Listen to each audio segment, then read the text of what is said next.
Order.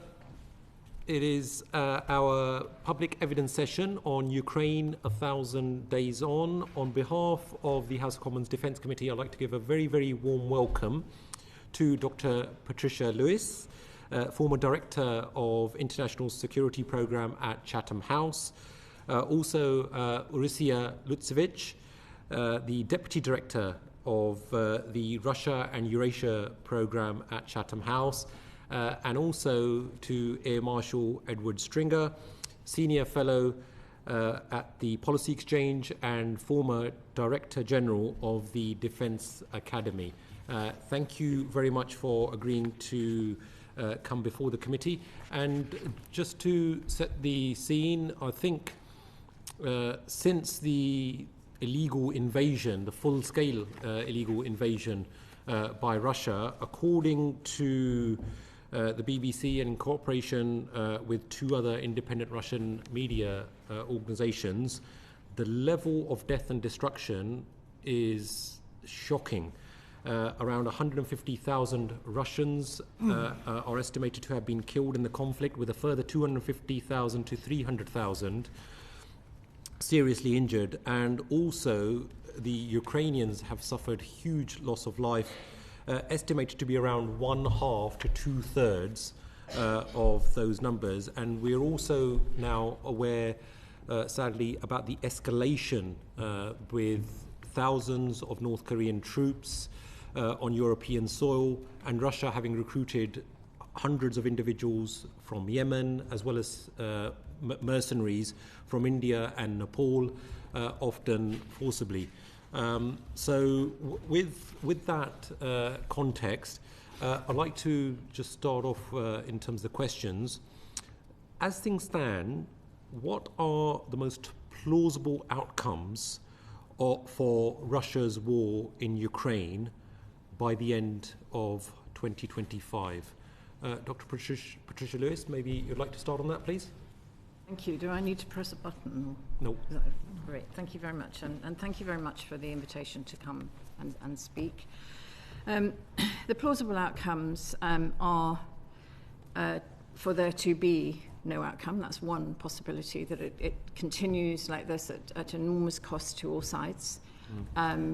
With the Russian gains, as we've seen them, perhaps being contained.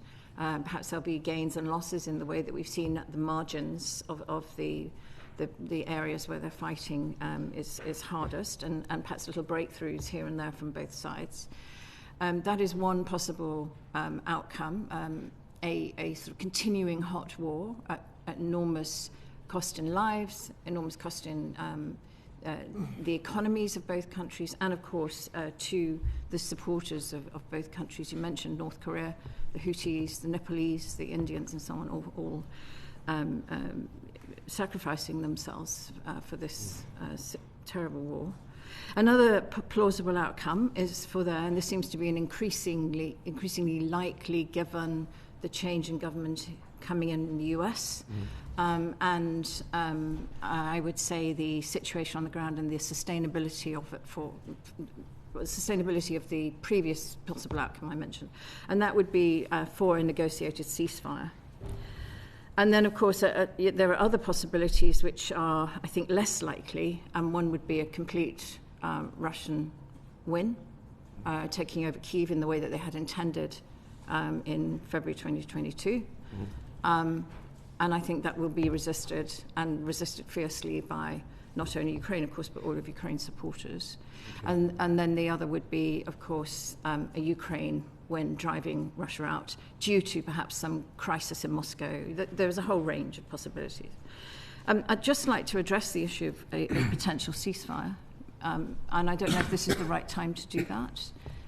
But I am reminded, almost exactly 10 years ago, the ceasefire negotiations over eastern Ukraine broke down, mostly on the issue of the strong position from Russia that Ukraine must never become part of NATO. Now, if Russia has done one thing with this war, apart from lose 150,000 of its young people, mostly young people, it strengthened NATO. And now I think for Ukraine to give up the idea of joining NATO or to be fobbed off with sort of long-term NATO membership, it would be a very difficult thing to accept. So I think a ceasefire negotiation, we can imagine all sorts of ways. There are a number of drafts circulating, looking at how it might be monitored, etc. And given past experience with Russian violations of agreements, particularly the Budapest Memorandum in this case, I think it would be really important to look at security guarantees for Ukraine. And that's where I would put the effort. Yeah. No doubt we'll come back to these issues. Air Marshal Stringer, any introductory remarks from your good self about where you see things by the end of 2025? Well, let me echo my thanks for inviting me to come and talk today. Thank you very much, all you and all on the committee. I agree with everything that Patricia has said there. The shade I would add, if things continue as they are, and the Trump administration, of course, is the big variable. But even without that, the Russian economy is going to sail increasingly into headwinds in the next year. And the Russian military is burning through its stocks of equipment, those buried deep in Russia and not touched for decades. If you just look at, for example, gun barrels, it is losing through tanks and artillery, say 300 odd gun barrels a month, and its forges allow it to make about 20. It's running out of stuff, and we could argue about where the people might come from. So I think a very plausible outcome is the no outcome. Both sides will be getting extremely tired if this war is still going on this time next year. Add to that then, and that would suggest some form of frozen conflict. Add to that, though, the big variable of what the Trump administration is going to do, and I think that makes that outcome very unpredictable. But if things are to continue as they are, you're going to see not much movement of the front line, probably a reduction in casualties, but still massive casualties, which are dreadful. And we are probably looking at a front line that hasn't shifted too much from where we sat now if we were sat here in a year's time. Okay, thank you. Ms. Lutsevych? Thank you very much. It's an honor to be here and share our insights, both personal and collective, in Chatham House, because we've been thinking a lot about Russian aggression against Ukraine and, for the same matter, against Europe in a way. I think what will be driving the outcome this year is the fact that Putin is not altering his war aims, and he keeps publicly repeating his demands that not only Ukraine recognizes his illegal annexation, but also withdraws its troops from the territories, parts of Ukraine that Russia legally annexed in the constitution, but doesn't physically control on the ground. He also talks about demilitarization of Ukraine and no NATO membership for the country. So on Ukraine side, it is clear that Ukraine remains in the fight. And to be honest, the ceasefire at the moment, when Ukraine is on the back footing and losing territory and doesn't have clear security arrangement, is considered a big threat to Ukraine, given Putin does not change his objectives to destroy Ukraine from the political map of Europe. Internally in Ukraine, it's interesting that still, despite all the heavy casualties and losses, 64% of Ukrainians think that it's unacceptable to cede territory.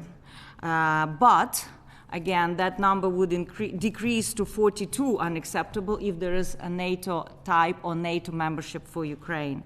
And Trump, of course, is a big variable. I was in Washington last week, and it is clear that he will engage with mediation or the Ukraine case if he can win. He wants to do it quickly, and he will be very transactional. They are talking about peace through strength in Washington, but it's not clear what that will entail.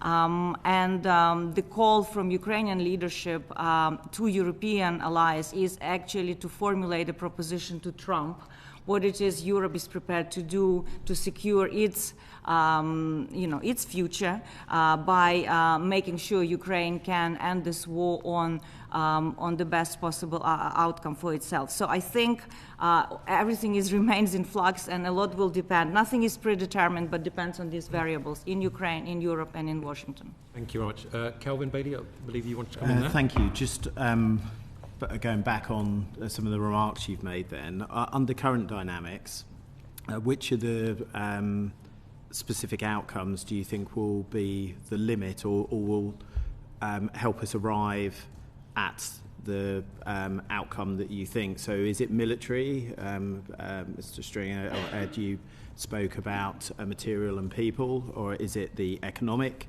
where Patricia, you spoke about them literally running out of money, or Mr. Lutsevych, you spoke about Trump and the political backstop. So which one of those will we hit first?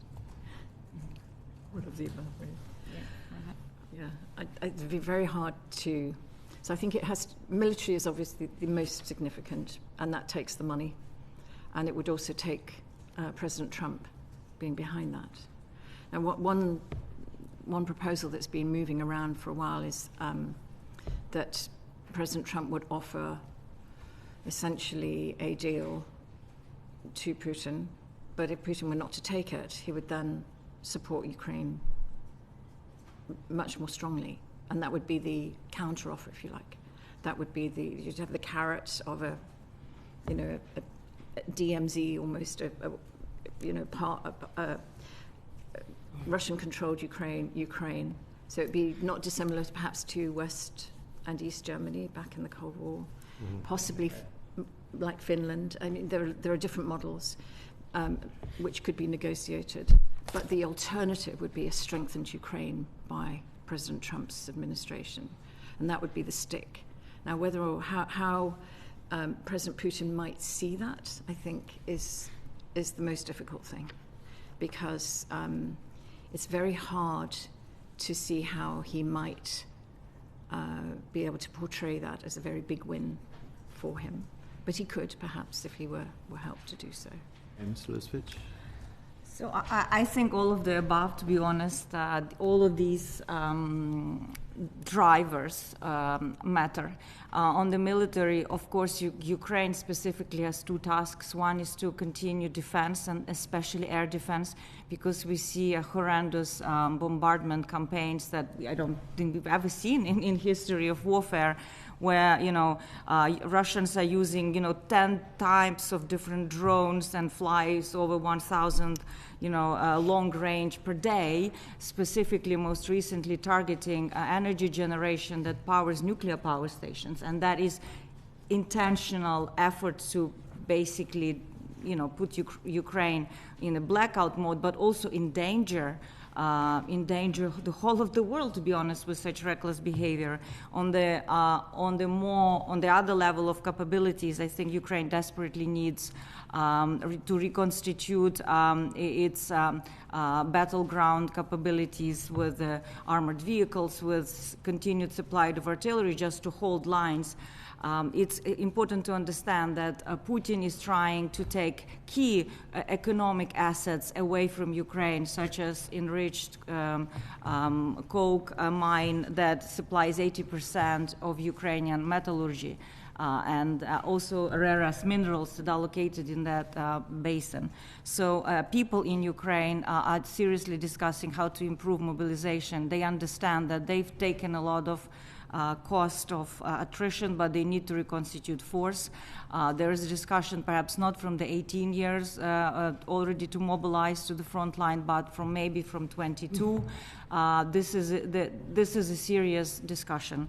And economy in this type of long war wins wars of attrition and protracted war. That's why we need to make sure that Ukraine has both budget finance and also war insurance, which with Trump, U.S. will not be willing to give budget finance to Ukraine. That will fall on the shoulders of Europe. And last but not least, we have to start seriously thinking about the security arrangement that we can put on the table. To be honest, I personally don't think that NATO should be something we negotiate with Russia. It's something we negotiate between Ukraine and allies. It's up to NATO to decide when and how Ukraine can be integrated, not for Russia to dictate the terms, because this war is about, limiting Ukraine's sovereignty or destroying Ukraine's sovereignty, and we should not allow Putin to decide that parameter. Okay.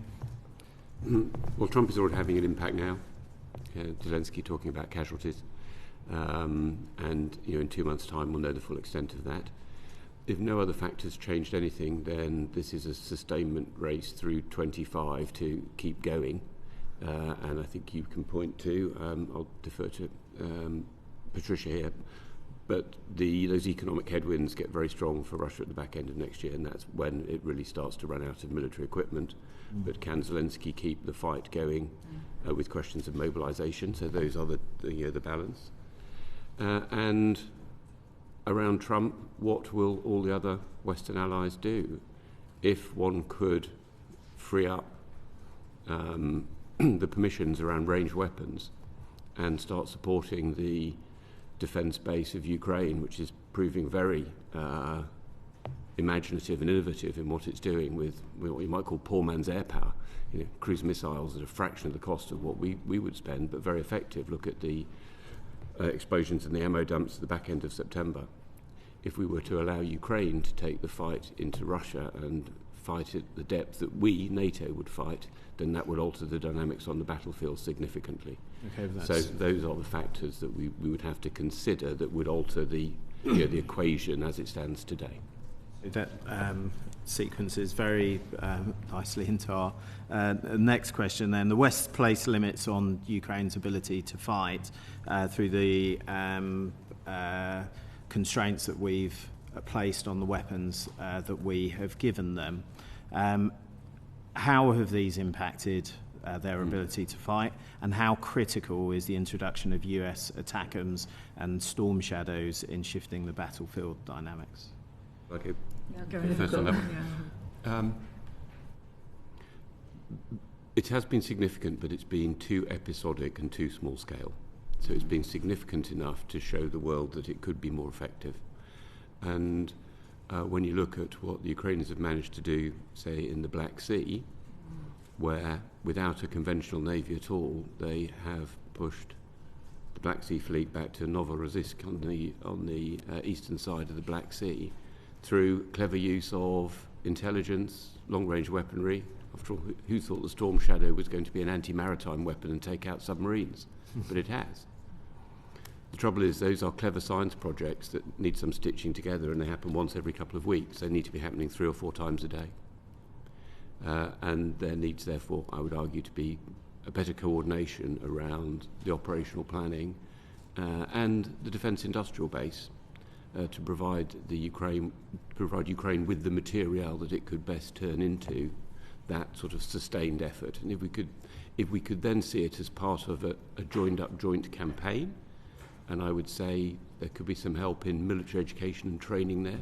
Sorry to sound like an ex-Director General of the Defence Academy, but I think even Ukrainians admit, they're a post-Soviet military, and they don't have that instinctive 5-domain way of planning military operations, even though across their government, as I just said, they'll pull together intelligence agencies, special forces, air-launched long-range missiles, etc., and indeed lots from the private sector. Look at what Mikhailo Fedorov has done to stitch all this together. So there is an admirable entrepreneurial spirit, but that needs to be scaled and made a little bit more systemic. And if we could give that to Ukraine, I think that would make a big difference. So individual weapons in and of themselves in small numbers, no. Done more systematically, yes. Thank you. Thank you. Dr. Lewis, you just wanted to briefly come in on that, before I bring in Fred Thomas. All right, Dr. Lewis. Okay.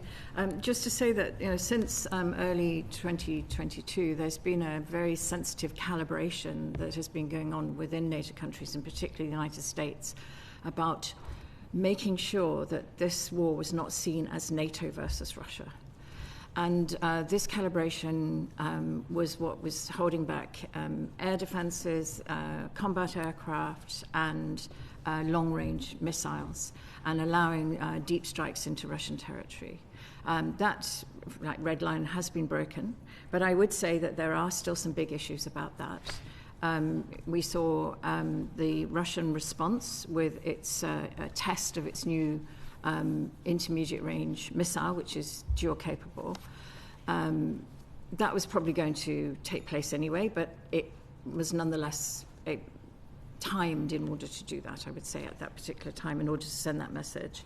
And I think that we also have to be concerned about Article 5 and NATO cohesion in terms of what, if NATO is seen to be the fight, which is how Russia keeps trying to portray it, and NATO keeps very carefully making sure that that's not the case, what does that shift and change into deep strike on a much bigger basis do to this war, and what will it do to the cohesion within NATO? I think this has been the difficulty all the way along. Right, thank you very much.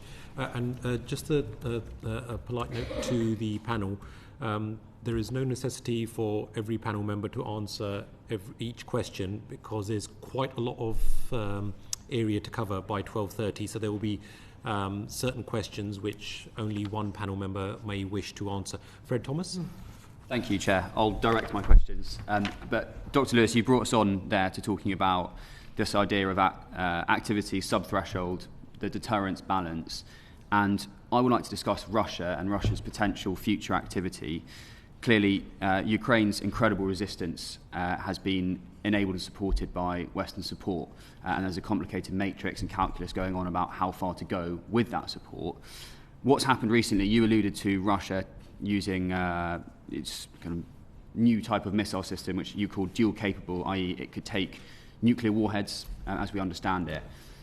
What also happened when Ukraine first used Western missiles into Russian territory in November is that Russia immediately, as a response, changed its doctrine around how it views military activity from partners, basically indicating that it would view anyone supporting Ukrainian activity, if they were a nuclear power, as a kind of joint activity, i.e. potentially opening the door to a nuclear response. And that caused the headlines here in the UK and wider in the Western world that they wanted it to cause, and it caused discussion.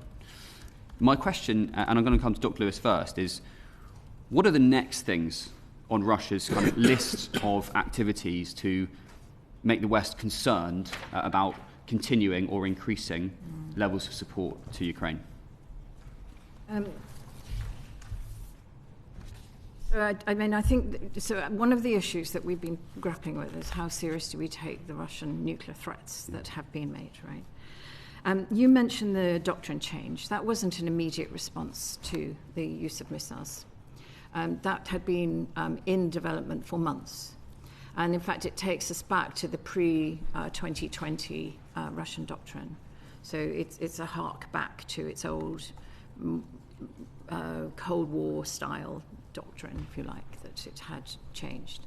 So it moved away from, this nuclear use as an existential threat to nuclear use if the boundaries are essentially crossed. So it has lessened the threshold of use, but this was something that's been on the cards for a while, but certainly as a result of Russia's war against Ukraine, that's for sure. So how concerned should we be? Well, I think in late 22, we saw Russian nuclear mobilization, and the United States and Germany and others sought to act and brought China in, and India as well. And President Xi spoke with President Putin and said, don't be daft, essentially. So we imagine that it would be folly, complete folly, to use nuclear weapons in this conflict by Russia for Russia, because the response would be horrendous. But the problem that we have is that many things that President Putin's done seem to us like complete folly. So we can't rule it out. So we do have to think very much about how to prevent that from happening. And my concern is that we don't think properly about deterrence, that we tend to think, we even call our nuclear weapon the deterrent. That's not a name for a weapon, right? A weapon is a weapon, and it may or may not deter. And we have to understand what deters. So we have to have much better understanding, much better intelligence. And part of the problem now with our relationship with Russia, and this is not only true for the UK but others as well, is that we're increasingly distanced from the thinking of what's going on. And that's where I would put in some serious, immediate and long-term investment. Very grateful for that response, and I'm sure you're right with what you say. But what I'm trying to ask is, what are the next things that Russia might do to cause consternation in the West about continuing or increasing support to Ukraine? Not what it's done already. What are the next things it may do, according to your thinking? I think we'll see more use of the Eurasia missile to frighten, and there are no defences against it in a conventional capability. Russia has used other dual-capable weapons throughout this whole war. So the fact that it's dual-capable isn't the critical thing. It's its range and its speed, and the fact that defences don't work against it. And that would be pretty horrendous. It will be simultaneously sending a message about its new weapon systems. I think we'll see more tests of weapon systems, as it called it. I think it was something like demonstration in combat conditions is the phrase that was used. And I think we're likely to see more of that. So Russia has been developing new missile systems, new weapon systems. We may see more and more cyber interference. Now, Ukraine has been able to withhold against most of the cyber attacks, but a massive onslaught wouldn't be off the cards. And we're likely to see more and more engagement in space, particularly cyber attacks in space, I would say. Okay, that's really helpful. Thank you. I'll just add that our nuclear deterrent, we call it the continuous at-sea deterrent, and we have other forms of deterrence. Yes, it's just often people call it the deterrent. So yes, no, I'm not. familiar. So if I could come to yourself, Mr. Stringer, Russia is continuing to sometimes quite subtly and sometimes very overtly seek to influence democracies and kind of political events in a range of countries, including our own, and some much nearer Russian borders. And we've had recently, in September, the head of the CIA and our own Secret Intelligence Service publishing a kind of joint statement saying that Russia is producing a reckless campaign of sabotage across Europe. What is your view of how this might develop over the coming years? Yeah, it's a good question. The first thing I'd say is I think Russia doesn't have that much left with which to escalate. And so its real triumph in information operations has been suggesting there's some great hidden depths, that there's a whole Red Army left untapped that could be unleashed, that it has these great powers. Well, look at Syria, look at other places. I think we should start to question this myth. And I was talking in this place, speaking a month or so ago with an academic when I asked him what he'd learned about this, and he said, well, I dismissed info ops and grey zone ops as a sort of thing that people were fetishising before the war, and now when the war starts, it's all about 155mm shells and artillery again. But the grey zone stuff doesn't go away, and arguably Putin's biggest success, the battlefield, the Russian military has performed abysmally. But where they've been massively successful is in info operations and convincing electorates and Western politicians that they have some latent strength. And essentially we have ourselves been deterred. I don't like this self-deterrence phrase. You're either influenced or you're not, and we've been influenced. I think the first thing I'd say is we have to have a very good assessment of just what Russia is capable of. The second thing I say is we need to move our thinking in the way that we did when terrorism ramped up a couple of notches 2 decades ago, and we responded very well in this country. OSCT, out of the Home Office, pulled together government departments, and we have a very robust way of countering international and national terrorism.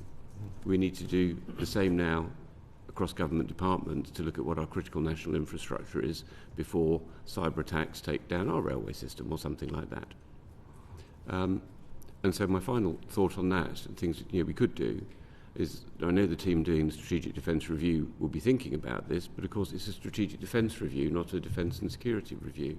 So it will be interesting to see where, at the boundaries of that, where their thoughts are and how they might get us back into where we were when we used to think about the great power threat being the real national security threat, and we used to produce the war book, and we used to have alert measures, and we used to be able to mobilise the country in its own defence. And I think we have to get back into that way of thinking, and I think the SDR provides an opportunity. It will be interesting to see how the government responds in a broader sense to taking the SDR but nesting it with a greater sense of national defence, and this is the perfect time to do it because, as you've said, we face a clear and present danger.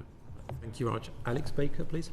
So, I mean, you've talked there about the sort of tactics that Russia could use, but I think we are really interested in sort of bit that you've just touched on about how you deter these threats and how you build resilience. Mm-hmm. Could you speak a little bit more about that?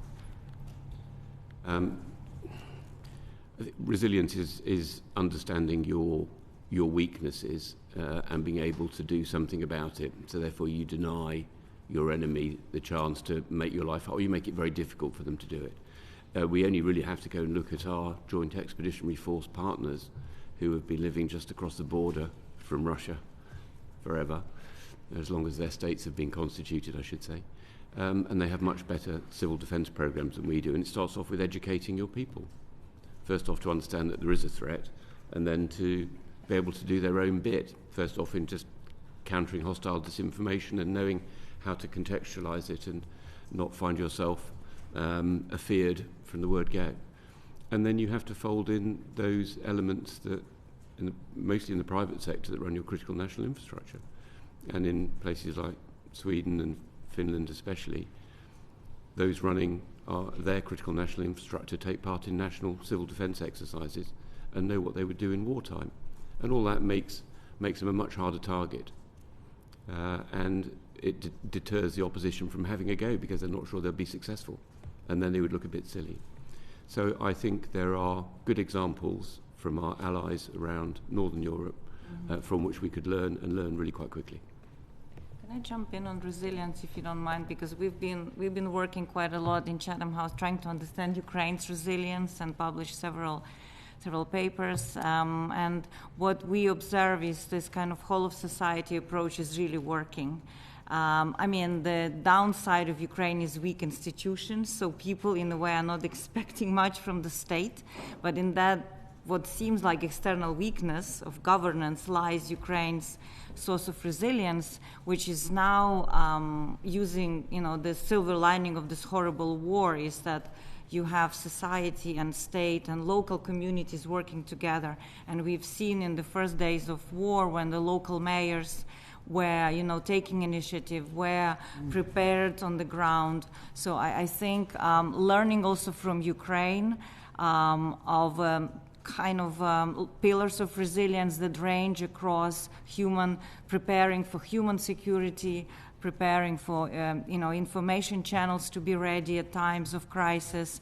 I would like just to re-emphasize cyber as part of Russia's war, because what we see before these massive ballistic missile attacks on Ukrainian energy system, they always preceded by cyber attacks, so that then the engineers cannot basically regulate the system, and it's inclusion in the society, it's social cohesion, because that's where the enemy hits hard in democracies, because our democracies depend on some majorities forming, at least based on some common facts about assessment of threats and direction of policy. So I think that I would like also to mention smaller countries like Moldova, who we look at carefully how they countered Russian massive interference in elections and managed to preserve their European course and re-elected the democratic president. It took massive effort of law enforcement jointly with civil society to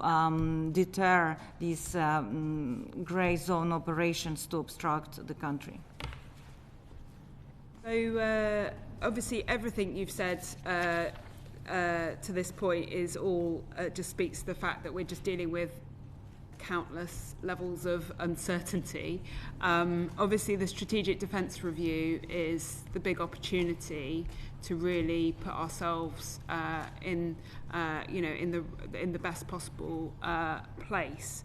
But how do we deal with the levels of uncertainty about the future direction of the conflict and related to the threat to the UK within that piece of work? I'm very happy to go. Yeah, so you have to go first, and then I'll come in. Okay. So I think first of all to acknowledge that's one of the most important things, is to acknowledge the uncertainties, the vulnerabilities, and then work out how to address them. We've mentioned cyber. I would like to mention another place where I think we did well. It was the issue of biothreats, such as when we had the terrible pandemic, and where the public health system, the scientific engagement, the whole of country effort was very successful in then producing a vaccine which helped. And that's the kind of attitude that we need to all of these aspects of developing resilience. Resilience will only take you so far. There are some things that you cannot be resilient against, and again, we have to acknowledge that. To me, it's mostly about honesty and understanding as well. I think, as Ed said, the amount of disinformation that's out there, and educating our public about how to sift through that and understand it, which is extremely hard to do. But we have done it, for example, with password protection and so on. And I think most people would have an understanding of how to provide some basic cyber hygiene. And then for those events that occur that are very large, we have all sorts of resilience measures in place there for recovery. So it's that kind of attitude generally in society that would be really helpful. And it works right across the board. It's not just about war. It's also about climate change and extreme weather and all of those things. So, in fact, it's very cost-effective to do that. Your question, I think, was about also about the Strategic Defence Review, and if we've got an uncertain future, what happens if we put all our chips on, you didn't say this, all our chips on red and they turn out to be black? That's a problem for all defence and security reviews. And the future, I remember the 2015 one, the future looked very different within months of it being published. So what I would say is, much less heralded than the Defence Review itself, because everyone's waiting to see how many ships and tanks and aeroplanes come out of it, is the defence reform that's underway at the moment. And full disclosure, I was part of the team that was advising John Healey when he was in opposition, so you could throw the Mandy Rice-Davies defence at me here. This is what I would say, wouldn't I?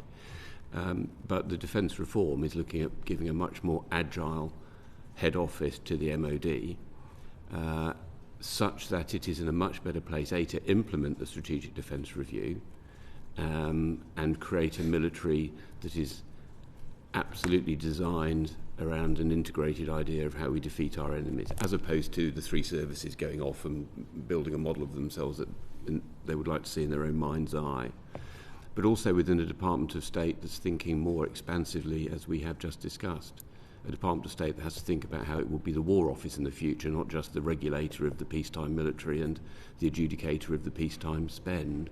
And that's the thinking as well behind the National Armaments Director, a centralised post to make sure we get a much more efficient bang for our buck, prevent duplication, but also give the services that which they need to fight the fight that the government wishes them to be able to fight, not furnish them with the toys that they would like to have on the shelf day by day. So the defence reform is already a really big change to the way that the MOD head office is organised and the way the services will have to position themselves. And if the defence reform is right, then the Strategic Defence Review can be implemented, and I know George Robertson and Richard Barrons are very aware that they needed the defence reform to happen in parallel. But more importantly, if the SDR isn't quite right, and remember Michael Howard's famous dictum from the uses and abuses of history, that every war is different to the one you expect it to be, and the secret of success is to be not too far away when the war starts that you can't adapt. So my final point here is that all wars are wars of adaptation. The force you have in peacetime is gone very quickly. The war that emerges is not the one you've planned for, and we need a head office that can cope with that.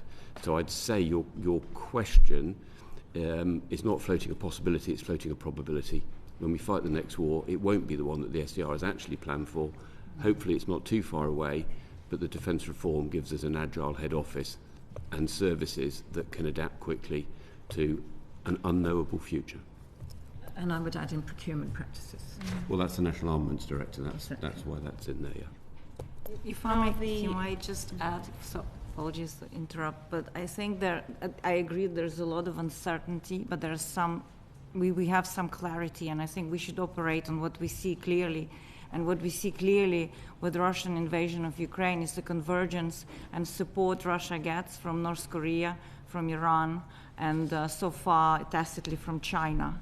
And I think that is the new reality of the world we live in today, where this is not going to go away anytime soon. The goals of these actors is to actually undermine transatlantic cooperation on security, is to squeeze the United States out of their respective regions. So that is clear. We have to counter that jointly. We should not see all these theaters separately. I think connecting the dots sometimes helps with clarity. I think also we know that Ukraine is able to put up a good fight, and I think we should allow Ukraine to finish the war that would improve our security collectively, not make it worse. And I think also we also understand that Trump will be asking Europe how much Europe is investing in its own security, and that's why this effort now to create the European Defence Fund of 500 billion, where there is a national instrument to borrow that will be managed by the European Investment Bank. It's such an urgent matter, and I understand UK hasn't decided yet whether it will join or not, but I think it could be a powerful European answer to how Europe, because that will not just be EU, there would be Norway and other countries, how Europe is taking care of its security. So I think that's what I would suggest. And just to come back to this piece around defence reform, I'm really interested in, those processes running in parallel, but actually that must be a massive challenge in terms of, until you've got the reforms, actually it's very hard to then actually make decisions in an SDR. Could you talk about how you think that process should be working? The higher level design for what the MOD should look like, I believe, is pretty much done. So the shock of capture has now happened. I think the MOD has realised it is definitely going to change, and it's now working out how it's going to do it. The first cut of the SDR will be in the next couple of months. By that stage, I think the MOD will know how it is now going to. It knows the big ticket items in the reform. There will be a military strategic headquarters under the Chief of Defence Staff, a strategic military quarters that takes the three services under command. There will be a revised Department of State, and the Secretary of State has spoken about it being more upwards and outwards, being more influential in the national and international stage for reasons that we've just discussed.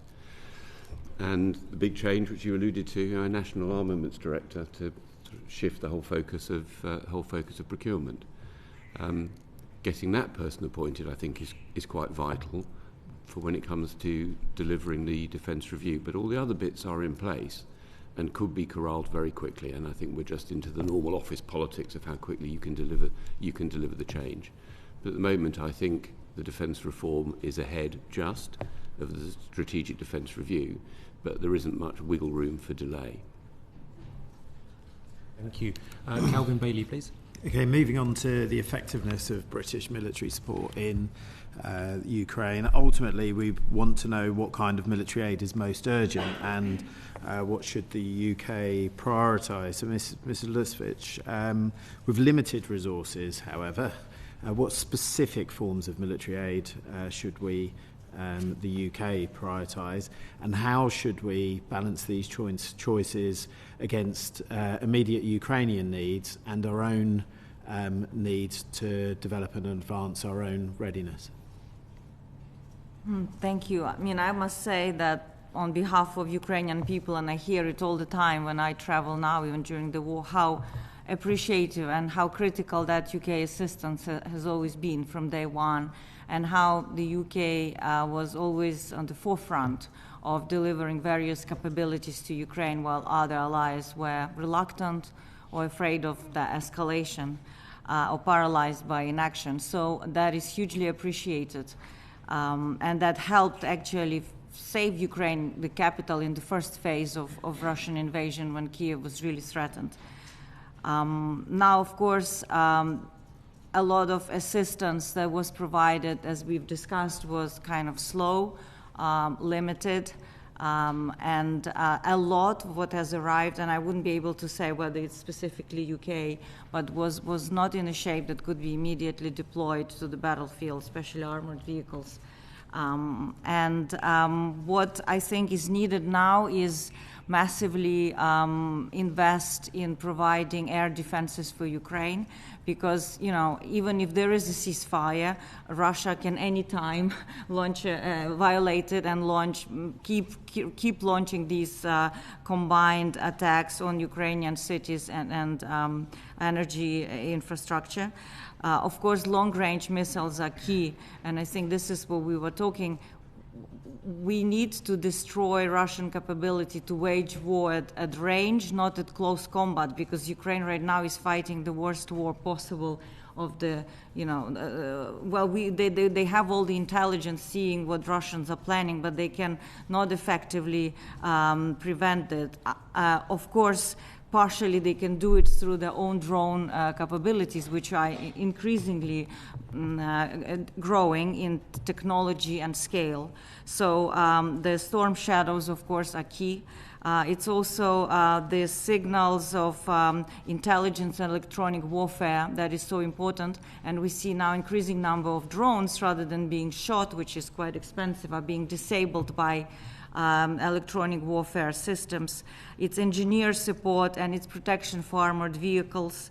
I think let's remember about the Black Sea, because it often falls through the cracks in assistance, but maintaining or keeping Russians out as much as possible from the Black Sea fleet is key, because that's where they mount operation in the south of Ukraine, and that's also where all the trade routes are for Ukrainian agricultural and steel and other commodities lie.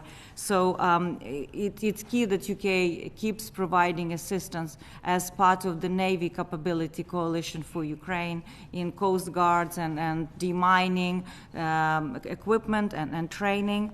And also, I think, what is very important is the training of Ukrainian personnel. I visited Interflex training ground 2 weeks ago, and it's an impressive operation of 12 nations. They want to extend it from 5 weeks to 6 weeks, but what is, I think, is time to really consider moving some of the trainings into Ukraine, because that would increase scale. And Ukraine will be able to train more people. But at the same time, we should think about the higher level brigade commanders training, a senior Ukrainian military leadership training in the UK, exactly to what we've discussed previously. It's so important. And last but not least, in terms of capabilities, I think that drone and technology cooperation should really be expanded. And we do know that Ukraine has innovation and seed technologies, but they lack capital. So perhaps a bilateral fund that would invest part of the UK state budget, but there's a lot of private investors' interest into that technologies. I think it would be beneficial also for the future of UK defence. Brilliant. Okay, thank you. And to add on to that then, and perhaps broaden it to the other two panellists, based on past failures, a number of which you've quite brilliantly highlighted, but also past success in military aid and delivery, what adjustments should the UK make to its procurement and deployment processes now? You want to go? You go. So as not to repeat the excellent answer you've had already, maybe I could talk about quality and quantity. And I ought to say, because I've been working with them, that any criticisms I have are not of the individuals who've been working incredibly hard in various programs to help Ukraine. But you can work incredibly hard on not necessarily the right thing. By analogy, a Second World War analogy, you can work very hard to pull together a flotilla of small ships to run Dunkirk, which is great for myth but doesn't do very much. Or you can work very hard pulling together the Liberty ship program and bang out 3 intercontinental large cargo carrying vessels a day and swing the war. And so I'm going to talk about quality and quantity. I think on the quality side, we have tried, in a well-meaning way, we have tried to rush things to the Ukrainians. The battlefield evolution, back to my point about adaptability and innovation, is about a 6-week cycle at the moment. So things that take months to procure in the UK against a technical spec but aren't developed in Ukraine to work on the battlefield have a very slim chance of success when we send them out. Spending money, therefore, in the UK to buy stuff that doesn't work is a rather expensive way of not really developing the UK defence industrial base well. And one thing I think the government could do is, I'm very aware of what Patricia has said about this not becoming overtly NATO, but just to help another nation under Article 51, our own defence industrial base and our ability to learn lessons from the conflict and very quickly turn them into technological solutions could be much more closely aligned with the Ukrainian one. It's in fact one in Zelensky's plan, and when I was last in Kyiv they were crying out for this. I know the ambassador here mentions it a lot. There is quite a lot of commercial risk, there's some technical risk. A lot of that probably won't materialise, but companies can't take that risk. Government could. So government could underwrite that and allow the bright British companies to work alongside the Ukrainians, learning the lessons of the battlefield. That would help Ukrainians. It will help us in the long run as well, because all of that will feed back into technologies for the JEF and eventually into our broader alliances. And there's no reason why we shouldn't involve JEF partner nations, many of whom punch well above their weight and draw on their technical capacities. And then there's the quantity argument, and we're now back, I'm afraid, in reintroducing President Trump into the equation. It's been clear for a very long time that European NATO has had to step up and do more. In 2 and a bit years, the European NATO powers have not really stepped up to the plate to increase the ability of their defence industrial base to scale. Next year, we may be producing, though most analysts think the claims will not be met, somewhere close to 1 million shells across the whole of European NATO, which when you look at the number of Europeans and the number of Americans, the Americans once again are outproducing us. So we need to do this for our own good. We need to do this to hold NATO together in the short term. We need to do it to provide the quantity of basic materiel to Ukraine. So the quality side, as I've just discussed, the quantity side, we need to invest in rearmament in this country, not least if we want to hold NATO together. And on the technical capacities, I've listed them here: air defence, electronic warfare, education and training, help with the Ukrainians developing their own range weapons that will be used at range in Russia, and then that technical development of drone, modern, digital age warfare. Patricia, just before I hand over to Ian, could you just pull on the JEF part at all and our partner agreements within? On the JEF, Yeah. Certainly, I mean, I think that the experience of doing these smaller, more like-minded, cut across the capabilities and focusing on a particular area, particular sets of technologies has proven to be a very useful experience. Looking to the future, obviously the work of JEF and the Arctic, where we have a major Russian claim, obviously, geographically, but increasingly a Chinese claim for the longer run, and the adaptation of the Arctic by China and coming through into Europe that way is going to make a huge difference. So I think the experience from JEF is absolutely vital. It would be good to see more of those sorts of things happen, and perhaps bring in other countries that are not part of NATO but would like to contribute to northern waters and northern territory. I just wanted to talk about the spiral procurement policy that came out earlier this year, and how we might adapt that thinking, which was much more adaptive, bringing in equipment, getting it out into testing in the field, along with Ed's suggestion that we do more of that in the UK for Ukraine, but we could also do it for ourselves and learn. So we could have a different type of spiral, if you like, a circular, learning the lessons from UK and bringing it into the UK, developing equipment much more speedily with a lot of adaptive capability. I know that's what a lot of military people would love. And if we could do that, if we could use this and have a silver lining to this terrible situation, I think it would be really good. Thank you much. I believe Fred Thomas, you want to come in there? Yeah, I'm a military person and I would love that. To be clear, are you suggesting, I'll come back to Mr. Stringer, are you suggesting a joint venture between UK government and a Ukrainian, probably state-owned company, where we make and manufacture products to go to the front here in the UK, using a feedback loop from the front? You alluded to a 6-week timeline. And let's say we make 100 drones or autonomous submersibles, and 90 of them go to Ukraine and are used immediately, and we keep 10 of them so that we have the IP and we can keep making them ourselves for the future, for future conflicts. Is that what you're suggesting? Yes, well, that's certainly within the bounds of possibility. Yes, that's a perfectly valid option that you sketched. So yes, I've long wondered, when aerospace was the centre of the cutting edge of military technology, we had a place like Boscombe Down where private and public sector met, where public sector funded essentially a whole load of test beds that were flying test beds. Where's the digital age Boscombe Down? And having one of those forward in Ukraine and one back here, but in every other country as well, it's internationalised this, feeding their tech forward, test it, and then produce componentry or whatever, assemble it forward, like the Danes are doing at the moment. And Ukraine is very much like the Danish approach. The Danes bit the bullet and said, you know what you need, we'll furnish you with the raw material, you turn it into the kit that actually works on the battlefield of today and tomorrow. I'm sure the feedback loop, the Danes are learning quite a lot. Of course, the Danes are a Jeff nation.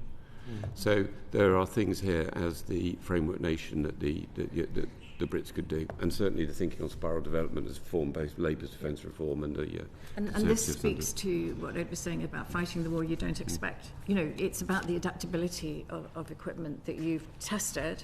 You've got your basic platform, and you've made it specifically adaptable to a range of situations. If I may just add, I think the Ukraine has quite significant network of underground facilities back from the Cold War that are protected from missile strikes, that is using to produce, in Ukraine, and that is the question of time and cost, because Ukraine has, despite the mobilization, is trying to protect its labor force, so it still is able, it has that industrial base, trained people who can quickly produce the necessary equipment. So perhaps the location of manufacturing could be both ways, some in Ukraine, some in the UK, in order to speed up the process, and because logistics is also takes time, and servicing takes time. So having manufacturing on the ground makes sense. And I was struck last time I was in Ukraine talking to military personnel how fast things really change, and they were worried being out of the battleground for 2-3 days that they would come back and they would not recognize, they would use different frequencies, there would be a different software. That was really, I was struck by that there was this battle against time, and in a way Ukraine is buying time for all of us here in the West to modernize and to be prepared for whatever may come our way. Thank you, Raj. I'd like to now move on to Ian Room, please. Just coming on to that, Chair, I was at a briefing yesterday in the MOD, and they were saying that even drones technology is changing on a fortnightly basis. Once you've manufactured one, it's out of date. There's always that new, and we have given significant amount of drones to Ukraine, and then obviously it's us to replenish those drones. But could I ask what risks might there be to the UK's own military capability of giving this aid to Ukraine? Shall I go? The obvious risk stated early on is we take all our kit, give it away to Ukraine, we don't have any. I think, to our horror, we found out just how much kit we had that was serviceable and could be given to Ukraine. There is a lesson in there. If you look at what the Americans have done, they've actually used this opportunity to recapitalise their forces, which is why the Biden administration can point to a huge chunk of the 60 billion, say it's actually being spent over here. We're giving the stuff that's 20 years old, it's still working, and we are recapitalising. So I think that risk is overblown. There is a risk of giving away some of your high tech, but as we've just said, the tech that matters on the battlefield is changing so our high tech from 2 years ago is no longer high tech on that particular battlefield. And some elements that you would want to protect, well, they're few and far between, and we'll protect those, and every nation will as well. No doubt there are capacities in the cyber domain and what have you that we'd sit on. So I think the risks are far outweighed by the benefits. The big risk is we cling to the fact that we can look back a few years and say, well, we were the second biggest power in NATO, and the world has moved on, and we haven't moved with it. Mm-hmm. So can the UK learn lessons from Ukraine's own use of its military aid for future military procurement and operational planning? How can we do this? Well, yes, I think the first thing to learn is that which was successful in the first couple of months is now absolutely obsolescent. You've now got a next generation of weaponry which is slower to obsolescence, but it all depends on the software it carries, the electronic warfare environment, this, that and the other. I would say we must be careful not to learn the wrong lessons. As several of us have said, we have constrained Ukraine to fight in a way that NATO never would. We have forced them to fight in a narrow, land-centric, tactical, the meat grinder of popular folklore. We wouldn't fight that way, so we have to think how we would adapt this modern technology to fight in a better way, and perhaps even help Ukraine to do that as well. But the big one, I'm going to keep banging this one out of sight. It's not the shiny stuff you put on the shelf in peacetime. And I would just say, I think put this in print somewhere else. We have taken decades to buy a fleet of drones for 2 of our services that number somewhere between, depending on exactly how many get bought, 40 to 60 drones. The combined cost of both programs, one has now been cancelled, but not before. I think the combined cost is £3.2 billion. Ukrainian entire defence budget before the war was £4 billion.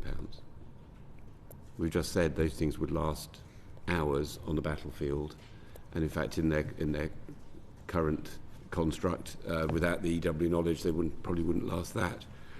What we need to invest in is the ability to spirally develop product. We need the ideation at the front to come up with the novel concepts. That needs to be turned into prototypes, and people are now in the military talking about prototype warfare. The prototypes are tested on the battlefield, and then they quickly scale with industry. And so, almost like a supermarket, what you're actually investing in is the supply chain that can very quickly deliver what's needed at the interface at the battlefield. What we have tended to do is buy stuff at the interface in peacetime for the services without any of that behind it. So what we're learning from Ukraine is how real wars are fought, not how peacetime operations and exercises are conducted. And we've got to learn to put aside looking really good on set-piece exercises in peacetime and remember the real hard lessons of how you sustain a long war. I would add in, I agree with all of that, but I would add in as well that we would be fighting in a very different way, in large part because we'd be part of NATO. Right, so it's a very different situation to the issue of Ukraine, where it's defensive on territory, etc. UK being 2 islands, or part of 2 islands, and being part of NATO, and I think this is where we've really got to also focus. It's not just about UK investment, UK equipment. It's about how we work together in NATO, and interoperability has always been a major problem, and it's interoperability not just in technology but also in training and in servicing and in operations and so on. So we mustn't lose sight of that. And I would add in that one of the big things that we've learned from Ukraine is not only the issue of adaptability and agility, which is huge, and the issue of mass which is really significant, but also the protection of the infrastructure, energy, logistics, communications, and prioritising those, and having the resilience within those to be able to quickly reconstitute after attack. And, this is something we have to put a lot of focus on, I think. Could I just come back to you on those priorities? When you're saying about climate change, what is specifics to Ukraine? Yes, Could okay. you just embellish on that, please? Absolutely. So there are things in terms of resilience planning where there are a number of things that you can do, such as social cohesion, such as social preparation, such as training for first aid, for example, training for people to know how to use radios at different frequencies. All of those things can be built into societies that would work across a number of crises, pandemics, extreme weather. I lived in California for a while, earthquakes, hopefully not so much here. But all of those things, they work across. Understanding about storage, storage of food and, how to backfill. It's the same idea as with the military. You don't keep the cans in there, as my aunt did for 40 years, and hope that they'll still be okay. You keep on using them and then backfilling them. So I think this is the kind of training that we need to give, particularly young people. I'm quite keen on there being a sort of I call it a national gap year, where everybody is given some basic training in first response, in first aid, in communications, in logistics, in all of these things that we need as a society. And we do it in a way that people who perhaps have had less opportunities, fewer opportunities at school, etc., can then kind of recalibrate as a society. I think it would be a really interesting thing to... Cyber protection as well, I would certainly include in that. It's a fascinating question, and we will try to do a bit more work on that to be able to answer it well. But from what I can say right now, lessons from Ukraine, I think the whole procurement, the fact that, to be honest, so much private sector and civil society is fundraising for Ukrainian army allows, this kind of choose and pick fast. It's not all fully done by the Ministry of Defense. Again, it's part of the weakness, but perhaps we should integrate it as part of the future response, where it's not only big defense primes that are providing, but also smaller companies who have perhaps a dedicated procurement pipeline that they can compete. I think it's an interesting question of how do we mobilize society beyond the professional army in case of a war. And Ukraine is trying to grapple with this question. How do you maintain economy, continue raising taxes to fund the army, at the same time you put people on the battlefield? Ukraine is developing a system of that which is worth looking at. It's still the work in progress, but for example, one digital solution now for the military personnel, if they have problems in a specific unit, they can use the Army Plus app to actually change the units. So it's kind of service person focused to make sure that people feel that they are properly managed, that they can give feedback in the army, which is such a hierarchical organization, and it's not obvious that would happen. And last but not least, I would encourage to look at Ukraine's own Ministry of Defense learning unit that is now been set up, where they are scaling technology. It's like a think tank within MOD, which didn't exist before. They're analyzing Russian battlefield experience.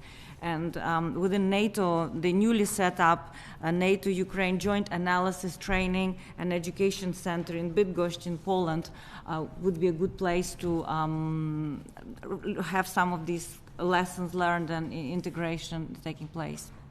You want to come in on that? I just wanted to, very briefly, Chair, thank you.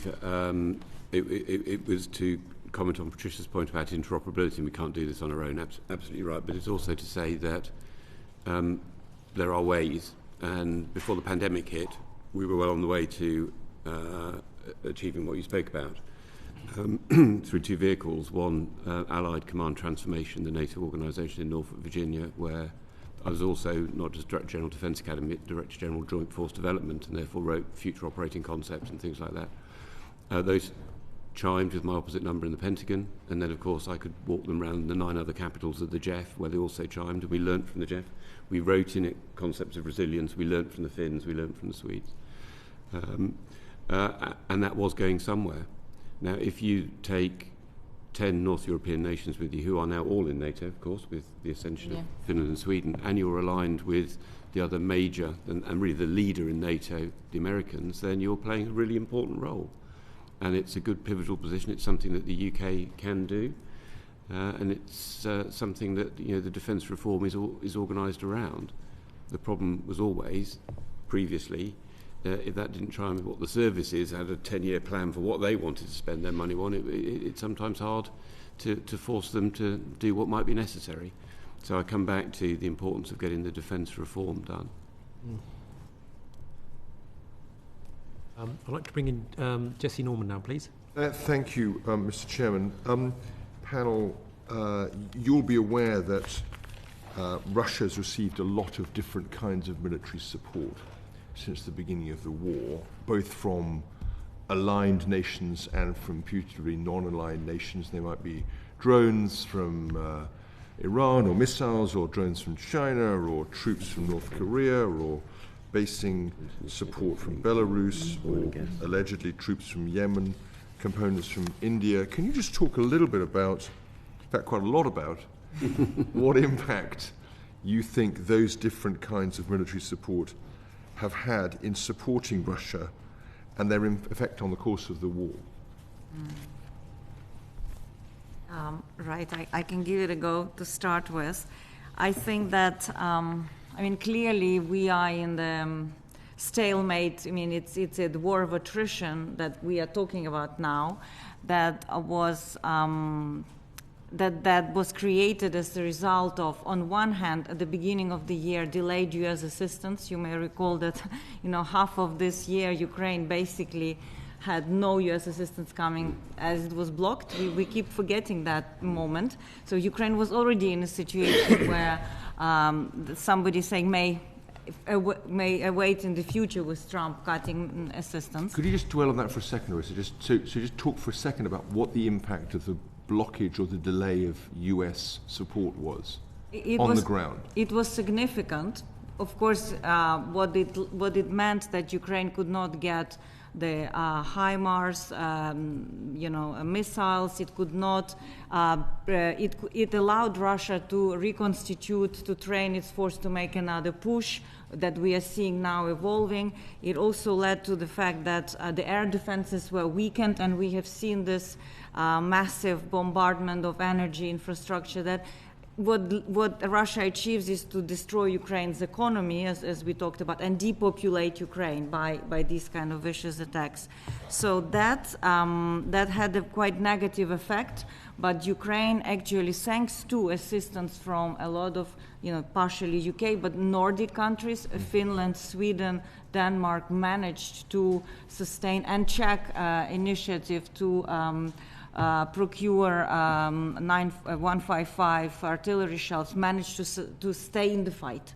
But it was not able to exploit some of the opportunities it has created through its previous months of battlefield. And this is why I'm mentioning it, because the outcome of this war is not predetermined. It depends on what Ukraine's allies do or don't do in a particular moment of time, because as Ed probably knows better than me, war is a time-sensitive event.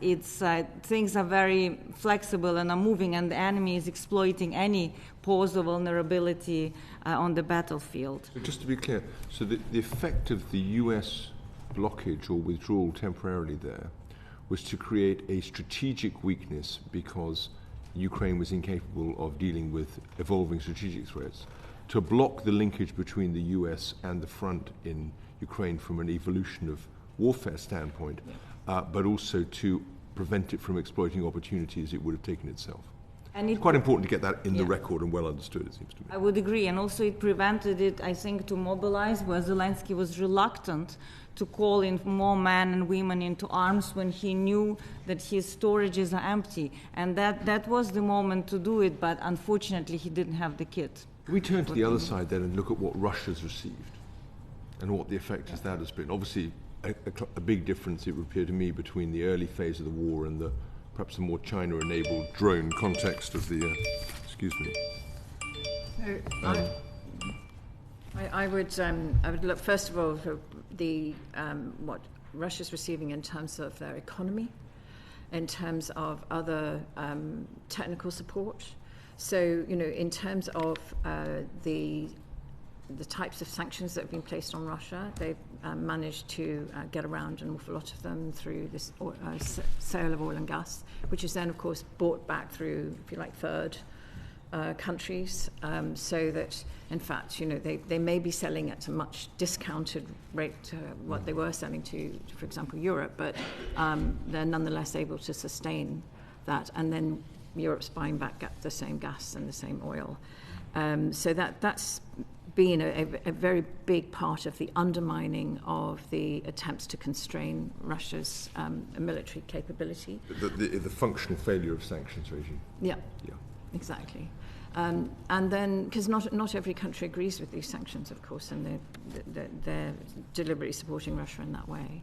Then there is, of course, the issue of equipment from China. So China hasn't given much, by all accounts. There may be things that we don't know about, but they haven't given much in terms of actual military equipment, but they've given a huge amount in terms of support for military equipment and in terms of the capability to manufacture.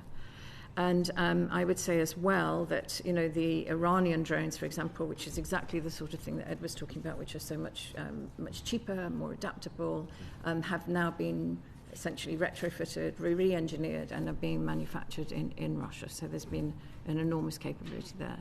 The North Korean one is interesting. Obviously, there have been missiles, and those, that talk about circular economy. Those missiles were originally, from blueprints from Russia and back again, and so on.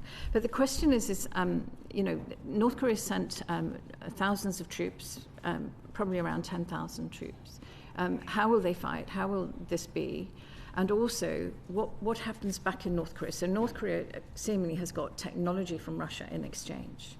But what will happen in North Korea as more and more of those soldiers get killed? Will it have any impact at all?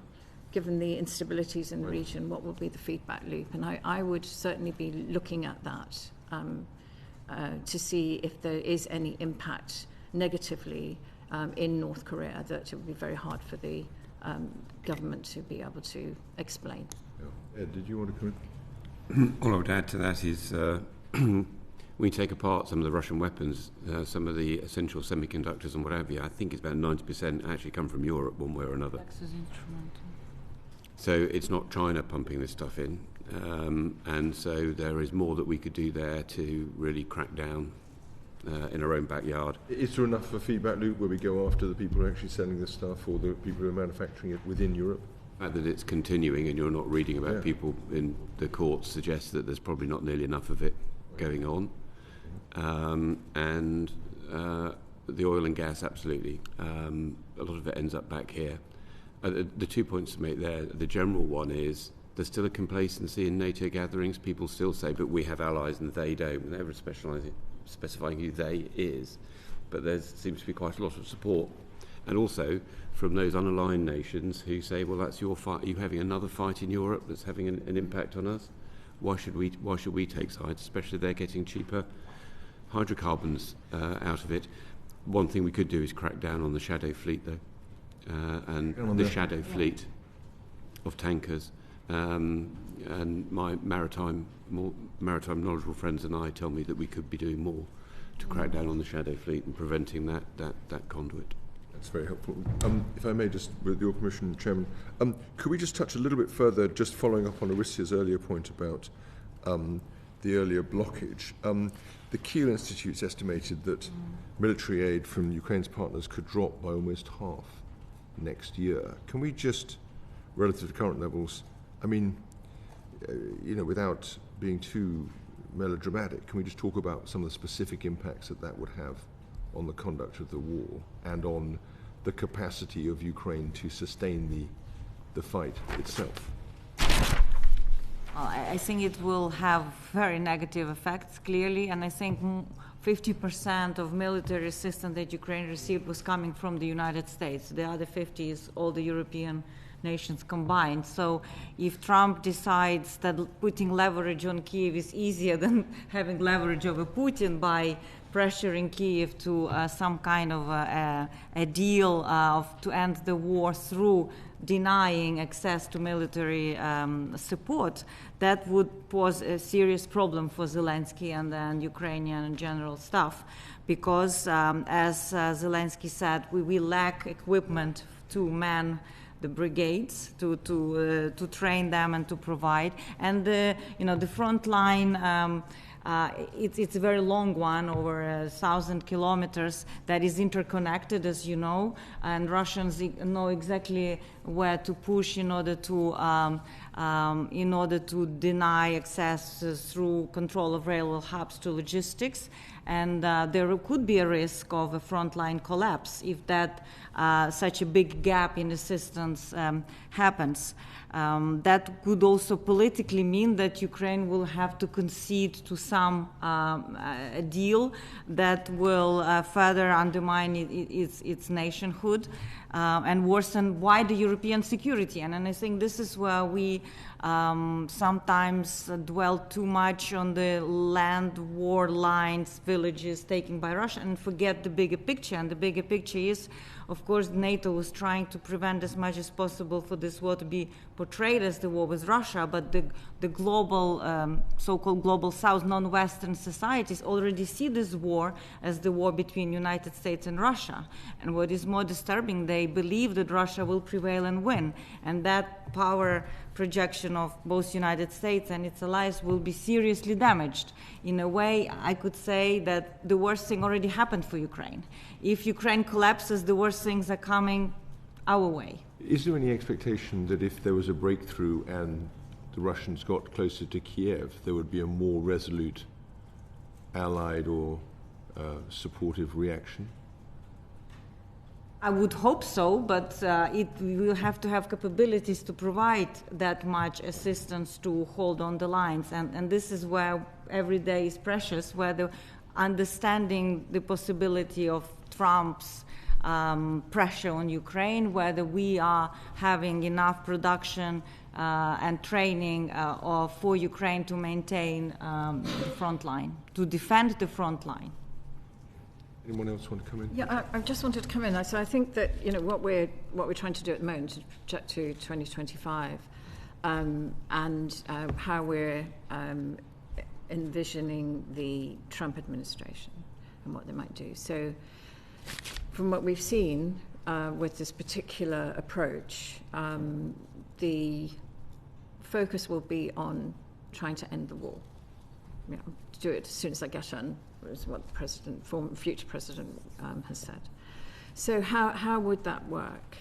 So one big thing, I think, is if there were to be a ceasefire, a long-term ceasefire, monitored ceasefire, leading perhaps to a longer-term process, what guarantees would there be for Ukraine? And I think this is where President Trump will have to put a lot of his effort in thinking. So would this be guarantees that Ukraine would then be armed to the hilt? That would be the stick, we talked about it earlier, presented to President Putin. Would it be security guarantees from the United States directly to Ukraine? Would this be a form of temporary security guarantees with a view to joining NATO, which was always a red line for President Putin?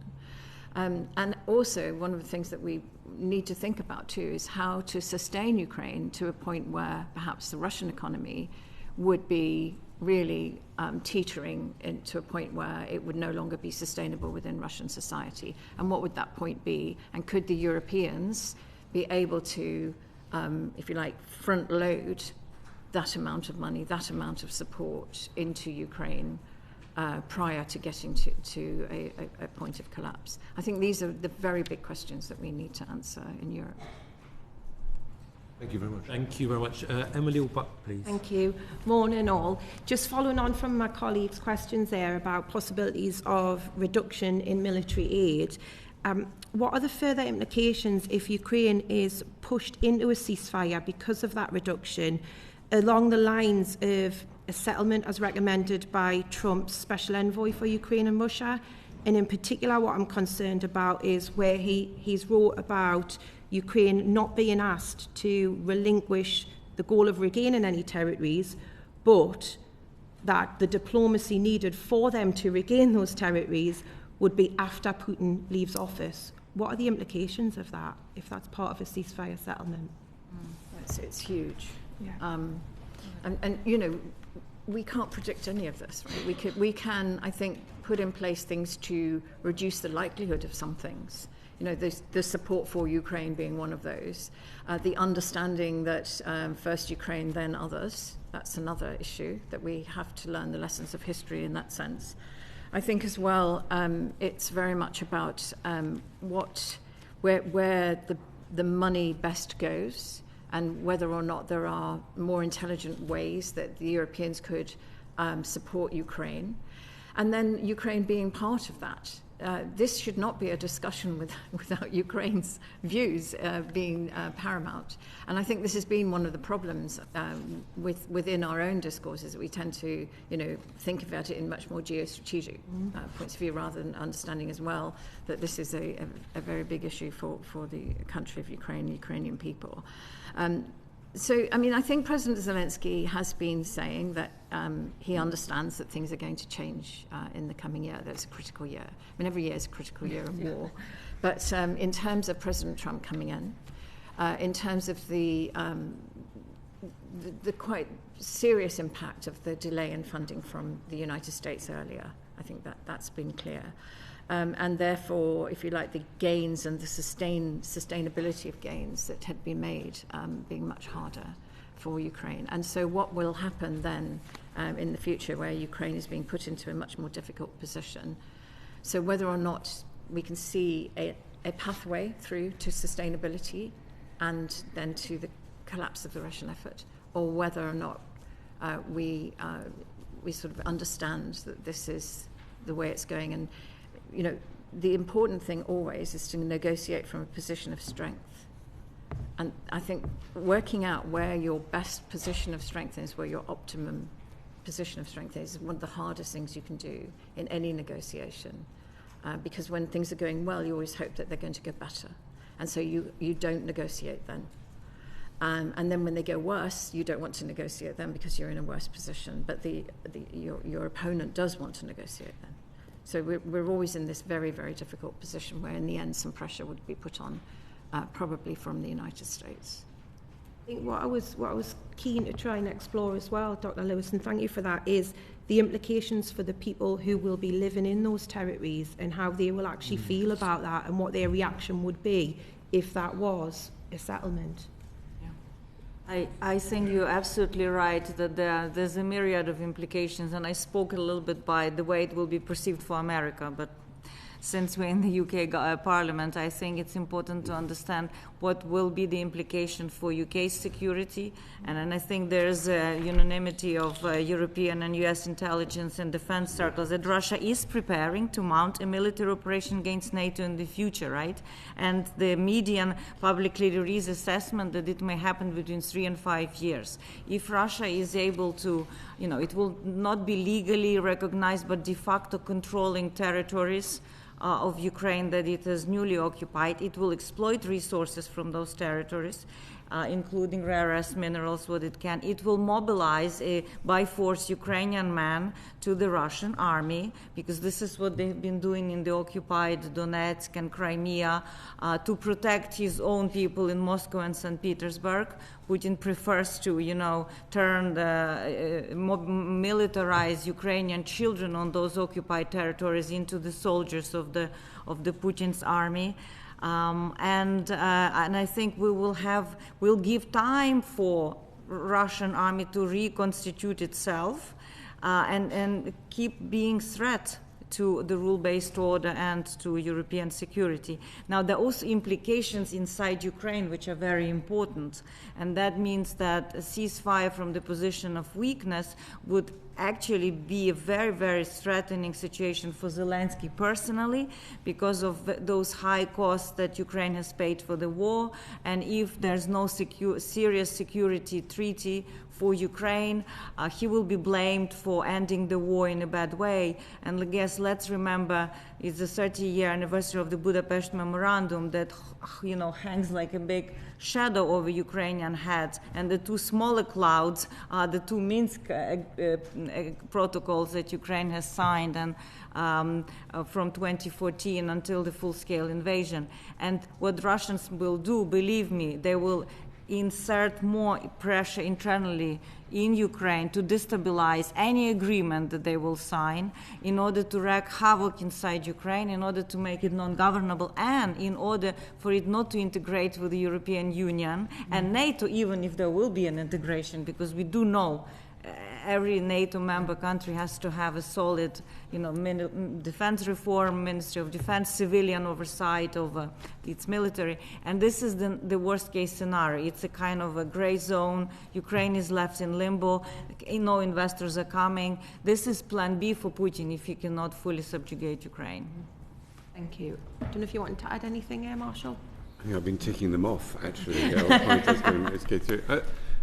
Things for us to think about is if Russia emerges from this credibly, and those non-aligned countries are still supporting it, and it decides with its wartime economy it still needs to an aggressive posture, then us in the JEF here are responsible for about half the frontier with Russia. And there's still a lot of NATO thinking about Central Europe, where it all happens. Actually, Central Europe is probably in a reasonable place for Germany and Poland, especially with what the Poles are doing at the moment. If Russia wanted to foment trouble in the future, it's going to be on the northern flank or down, as it's doing right on the southern flank. And so for us in the Joint Expeditionary Force, having set it up, I think we need to do some thinking about what the future posture looks like and not just think backwards to the NATO of Cold War 1.0. That's helpful. Thank you very much. Thank you. Thank you. Some of our members couldn't join us today because they were part of the Armed Forces Commissioner Bill Committee, and I'm very glad that Lincoln Jopp has joined us from that. Lincoln Jopp. Multitasking. Thank you, Chair. I'm interested to hear your views on the UK's support for Ukraine, and particularly the public's support for the UK government's support to Ukraine. The Secretary of State for Defence said, you know, we can't take it for granted, we've got to nurture it. What's your assessment of the UK's strategic communications push in this area? Are we in the right place? Have we got, you know, heading in the right direction?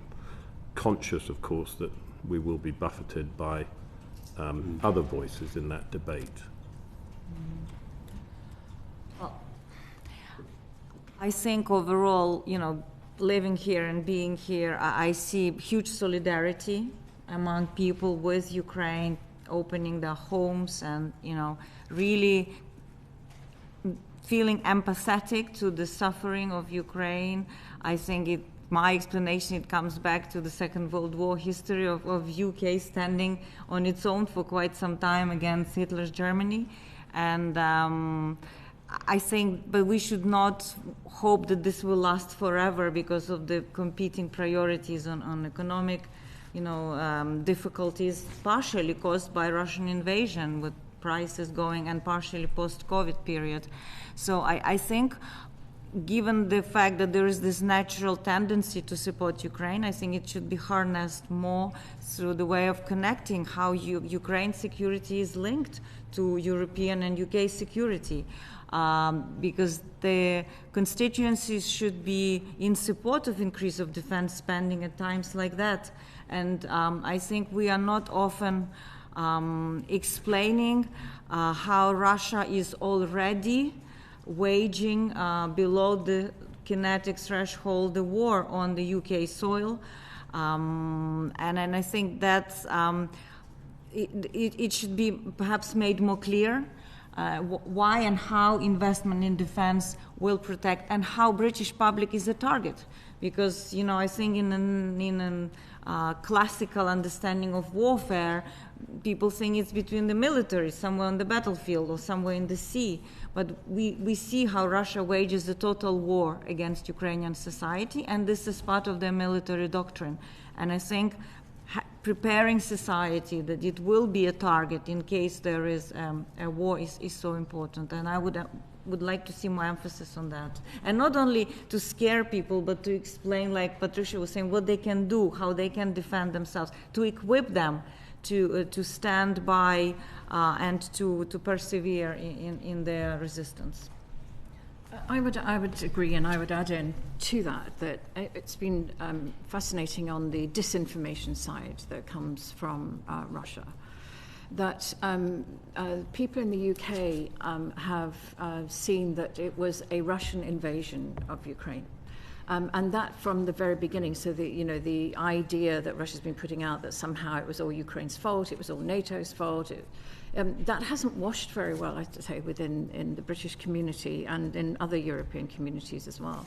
There is that narrative, certainly in other parts of the world, where I think we haven't done a good job in terms of communicating, and perhaps we've prioritized other things over that communication, which I think has been a mistake, particularly if you look at the United Nations and the support that we've seen ebbing away from the early days of February 22.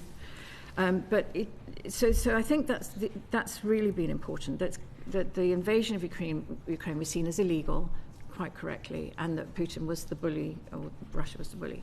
The other thing that I think has happened is that because of that, it's easier to communicate the danger then to the rest of Europe. That this was an unnecessary invasion, that this was all that is required really is for Russia to just pull its troops back and the war would be over. But Russia's not been doing that. It's going forward with all of these, historical references and excuses for going forward and what it claims. And I think people can see that does put everyone else in some danger. And that communication, I think, has been strong and good. Orysia is quite correct in that we need to empower people as to how to resist that. Resistance in terms of not believing disinformation, resistance in terms of cyber attacks and so on. We're doing quite good jobs there, I think. All can be strengthened. But resistance for the future, putting in the measures that we need to put in place now should worse things happen. That's where we need to do better communication. I'd start with a hat tip to the defence teams of both parties who have gone out of their way to maintain a cross-party consensus from the start of this conflict, which I think is not lost. All parties, not just. Yeah, I said cross parties. But it's the two teams who have been in power who have gone out of their way to involve all the others, which most recently I saw that with John Healey inviting James Cartledge to Cathedral the other day. Yeah. And that's very important, because if you don't keep the country behind, if it becomes a political game, then we're lost. I think people like to know what the plan is as well.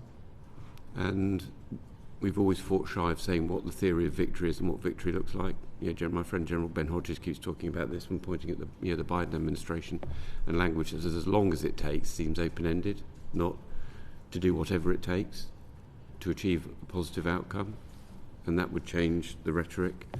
And then finally, I think as I'm just reinforcing what the others have said here, which is to place this in the UK context as well, that Russia is a threat to us all, and expand from that. And I'm sorry we missed in the opening comments, we talked about an SDR being very defence-focused, and should there be the security element and bringing in national resilience. And on the military side, I would hope that the SDR will be making a point that we could learn from some of our JEF allies, such as Finland, that can put close to 300,000 soldiers in the field tonight, fully trained, with months' worth of war stocks, exercised at the core level, and yet dismissed by some of my friends and colleagues in the British military as only 21,000 regulars, but which can deploy more effective combat power. And so I would like to see in the Defence Review a thorough overhaul of our reserve forces, and that's the way we sort of link the military back into society. And I think that's very important if we're going to make any sort of case, as I hope you've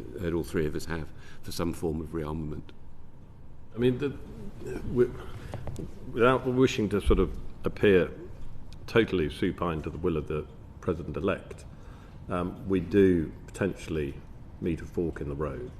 and some people have said that that will challenge Europe in terms of having to step up considerably. Do you, presumably between now and the 8th of January, our strategic communications within the UK has got to cleverly produce sort of both as viable options in terms of taking the British public with us in whichever course we continue on. And that's not going to be a simple trick, is it? No, that's why I say if the worst of those options, and Putin staggers away with some credibility in a militarised society, which is going to have to keep going as a militarised society, if you look at the economics of it, poses a threat. And it will cost us a lot of money in the long run to be able to put up an effective shield to that. That should focus minds, not just in the Treasury. So yeah, absolutely. And if people aren't thinking now about what an integrated air and missile defence system for the UK looks like, well, they should be, given everything else that's going on in the world, also outside of Ukraine. So I think there are some very, very pressing geopolitical, but also military, and when military interacts with UK society, questions that are going to have to be addressed, as you say, with both the best and the we hope not, but the worst outcomes of what the Trump presidency decides to do. I think this cost argument is quite powerful and has been documented. You know, for example, there was mention of Kiel Institute of World Economy. They did a simulation in Germany where they are now spending 0.1% of GDP, and in 4 scenarios, one of them is, of course, the Ukraine's defeat. They say that Germany would have to spend 1 to 2% of GDP on defense. So in the end, it's cheaper to support Ukraine right now. But we have to also understand that, you know, for Ukraine to stay in the fight, a lot of things has to happen. Because right now, Ukraine is you know, in a way, fighting for all of us and paying the highest price. And I think perhaps what is missing, and for external communication, what is missing is this joint plan. Because, you know, Ukraine has a victory plan, and we say we will back this plan, but honestly, I don't think that's the best way to win this war. There has to be a joint plan. And what was interesting yesterday during the visit of the candidate for the German chancellery was President Zelensky, they said we should convene a group of UK, Poland, France, Germany, and Ukraine to try to have a common plan and present that to President Trump. I think this is the right way to do, so that it's not just Ukraine says, you know, help us, but it's the common European proposition to Trump how, together with America, we can prevail.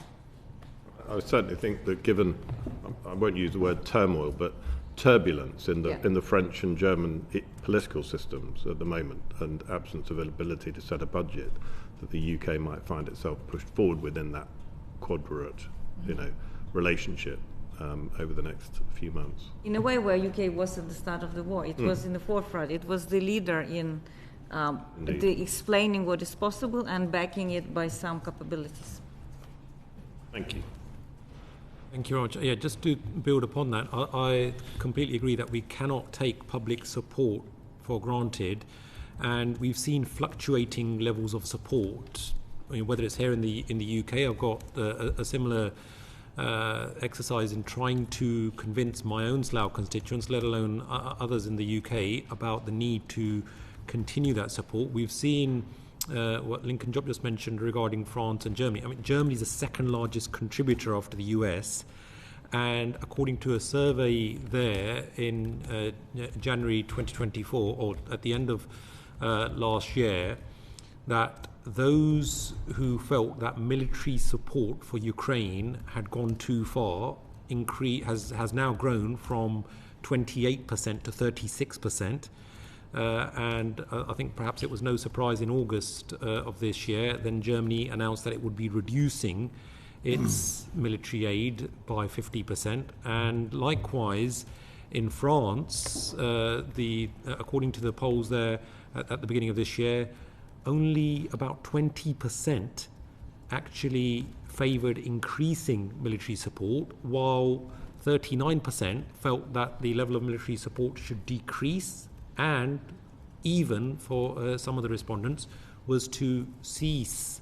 So would you not agree that we've definitely got an information war to win, and if we cannot take our public, despite having cross-party support at present, if we don't take the public along with us, then I think it will become difficult for politicians to continue along those lines. And what do you think we could do to tackle that disinformation and misinformation, especially on social media, especially on the likes of TikTok and Instagram? Well, all politics is local, and you have to talk the local language. Both those countries you mentioned, France and Germany, have an interesting relationship with Russia for different historical reasons. But interesting, where Macron had gone before his own particular brand of turbulence has rather made it difficult for him to make good on what he was looking to do. Set against that, if you go into the Baltics and Nordic countries, a very different view, and of course Kaja Kallas has just taken over as the High Representative and will bring some different thinking into the European halls when they start to look at it. But you have to speak to those electorates in a language that they understand, and that's why I mentioned you need to bring this back to there is a threat to us here. And you mentioned climate change earlier on. We're now rather reliant on all sorts of undersea infrastructure. If we can't show what's going on with attacks on subsea cables and other bits and pieces, we can't talk about the cyber threat and how that can hit the NHS and other things that people hold dear, then we're missing a trick, because that is bringing home what the real threat is. And back to the point you made earlier, it might be foolhardy, but sometimes he does it. You can paint the case that this could happen here, and elements of it have already happened here. So I think there is a strong case you can make about national resilience. Yeah, I mean, we can say all we want, but the defence of the UK starts in Ukraine, and some of us as members have been saying that publicly on the floor of the House as well as in our respective constituencies. But that may fall on deaf ears if we don't get the strategic comms correct. I wanted to bring in Ian Room and Fred Thomas as well, but I think unless somebody wanted to come back on that. I only want to say that we don't yet know what the effect of President Trump's initiatives will be on public opinion. And it's very hard to predict how that might work in Europe. Yeah. Just to be aware of that possibility. It could go either way. Agreed. Ian Room? I just wondered if you could expand on, obviously the Ukrainian government has had many reshuffles, and obviously that impacts on supply and communications through our own MOD procurement aspects, where they used to deal with one minister and then it changes to another minister. Could you give me some feedback on what you mentioned this, the chairs mentioned the society here in the United Kingdom, but the sort of civil society within Ukraine, how are they feeling about the war and the different aspects of the different political parties within Ukraine? There's politics during wartime, even despite martial law, and Ukraine remains a quite pluralistic society. So there's a lot of discussions in media and social media, in parliament, everywhere about how best to organize society for long war. I think there was the kind of painful realization that it will last longer than people have thought, and perhaps then Zelensky and his team communicated at the beginning of 2024. It was painful, but I think the Ukrainians are tired. Of course, these nightly air raids, deprivation of sleep, difficulty with providing education in this kind of environment, and just maintaining mental health takes its toll. But as I go, I don't see Ukrainians are ready to capitulate to what Putin requires, because they understand that there will be no Ukraine. On any territory that Putin takes, he erases any traces of Ukraine. So Zelensky has a challenge in its internal, as it's called, victory plan, and it's very much underpinned by replenishing resilience. And that means putting economy also more on the war footing. Painful decisions have to be made about that.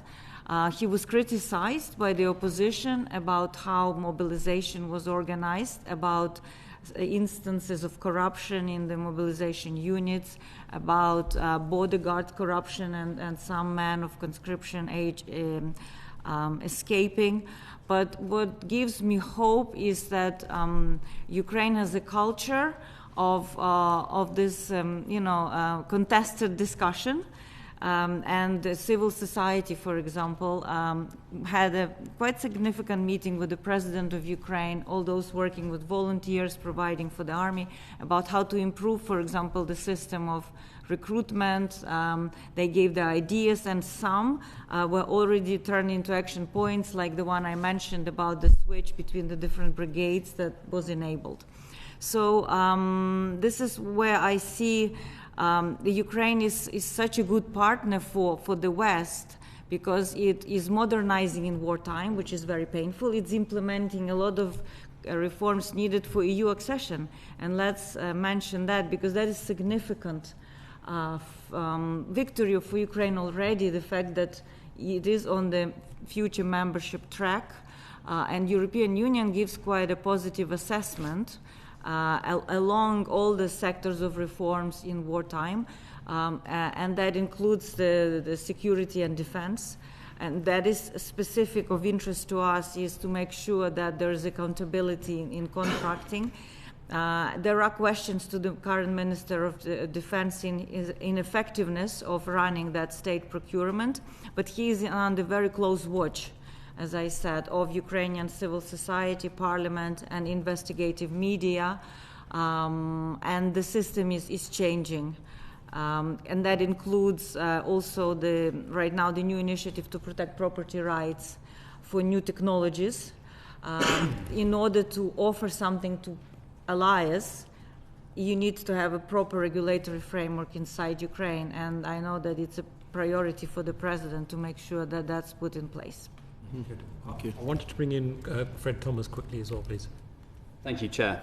Full disclosure, I'm an MP for Plymouth. But Air Marshal, I wanted to come back to what we were talking earlier about making sure the UK can learn lessons and produce the technology that's having effect on the battlefield and has had the effect on the battlefield in the past 2 years.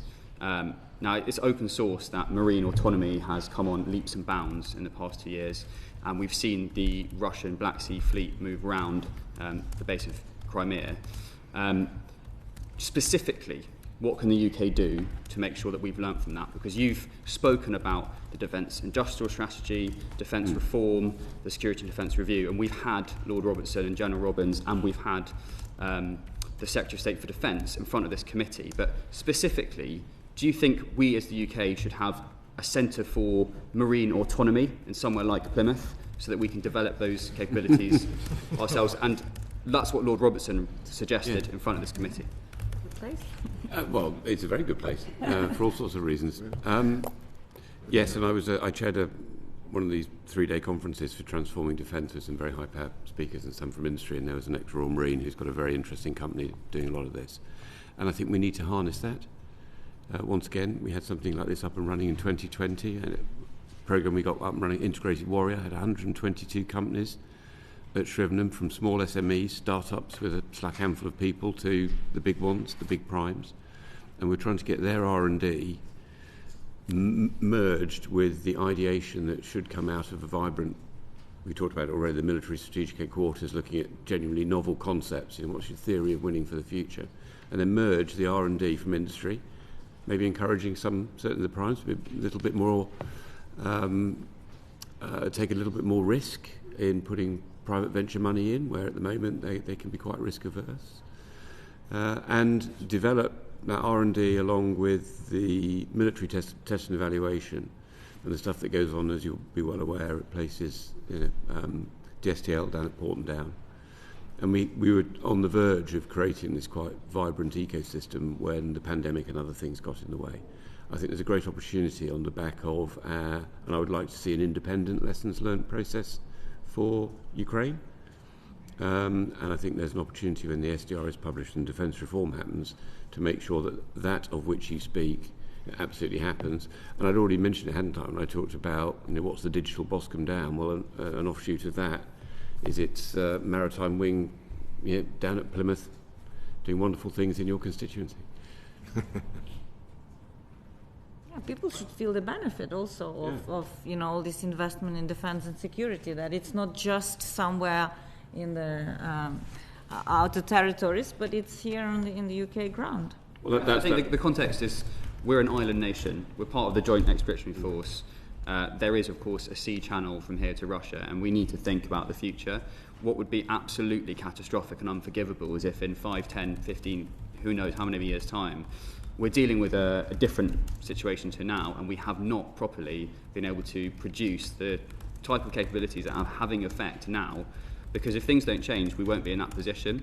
And nothing that we've heard from the people I've said who've been in front of this committee has assured us fully that that's happening. So that's why I try to get to concrete steps to make sure that happens. I suppose one concrete step was RFA Proteus actually going out and buying commercial off the shelf and converting a North Sea tender to the first maritime surveillance vessel. And doing it very quickly and much more cheaply than allowing the military to go away and design something bespoke, of which we were only ever going to build one or two. But if I pick a Navy example, you can extend it to land and air warfare as well. But as we discussed earlier on, what's happened in the Black Sea is quite staggering. And yet, I think if you'd been down to the Ukraine Navy headquarters early on, they'd probably have tried to plan something a little more conventional. And I think certainly all our three services faced with a similar operational problem would have come up with a more conventional maritime battle. And so that's why I'd like to see an independent inquiry, because these problems are often solved by bringing in industry, academia, and those people. Wartime emerged, the R.V. Joneses, for those who were brought up like I was on most. Who do you think should be on the inquiry, Marshal? Sorry? Who do you think should be on the inquiry?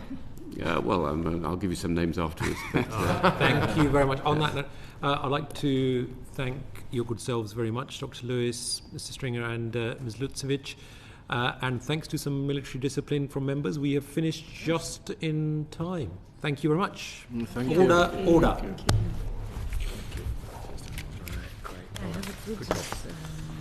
Very interesting.